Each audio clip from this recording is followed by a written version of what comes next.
An algorithm is typically described as a process utilized for problem solving or completing computational tasks. They typically act as a set of instructions performing specific tasks in both hardware and software. Algorithms are very prominent in social media platforms, streaming services, and even music streaming services. They determine the content that is shown in a user's feed and usually process a user's content intake to suggest similar options in Discover pages. While algorithms are often useful in directing users to new content, there is a consistent concern that many algorithms are biased towards certain content, leaving some creators and musicians at a disadvantage on their platforms. This is an especially controversial topic in the music industry, with many fans and artists believing that labels are able to assert their artists into an algorithmic bias due to their social media connections. As an artist and music fan myself, it is very apparent that labels have a say in establishing algorithms for music-based content on social media and music streaming platforms.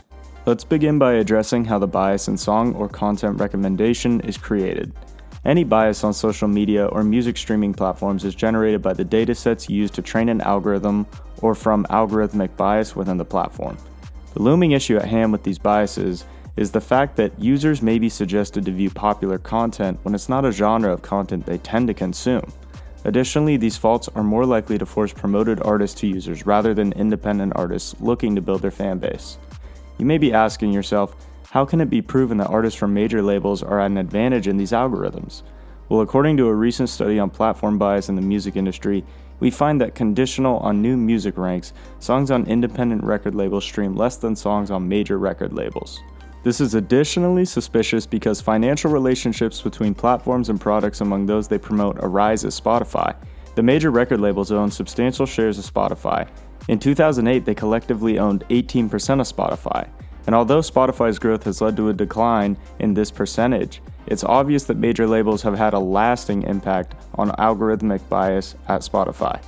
Independent labels have shown concern regarding this matter, voicing their own frustration with the power of major labels in influencing an increase in financial means for music promotion. Guardian journalist Stuart Dredge found that independent record labels worry that major labels will start putting more pressure on Spotify to include more of their songs, while others note that some independent creators of popular playlists are hoping to charge money to add tracks. If these worries come to fruition, it will be even more difficult for independent labels and artists to successfully attract listeners and loyal fans. Now let's pause for a moment to review my motivation for focusing on this topic and introduce an example of the power of algorithmic bias on Spotify. As a huge music fan, I pride myself on being up to date with top artists in the industry, regardless of whether or not they appeal to my taste in music. Recently on social media, especially TikTok, I began receiving highly edited content centered around an up-and-coming artist named Tate McRae. Intrigued by the popularity of her song Greedy and the fact I'd never seen her name on social media before, I decided to take a deeper dive into her music career. I was stunned to find that she had amassed more than 50 million monthly listeners on Spotify in such a short period of time. Furthermore, McRae had just 5 million followers on TikTok, which was just 10% of her monthly listeners count. Aside from news reports on her prior relationships, I was unable to locate any notable events or methods she had utilized to build her fan base and music career. Currently on tour, her co-star Charlie on a Friday also seemingly had a large fan base appear without an effort to establish himself within the industry. I speculated that a major label could be behind the massive streaming success of both artists, as industry plants are not uncommon within the music industry. Tate McRae is currently signed to RCA Records, one of Sony's flagship record labels.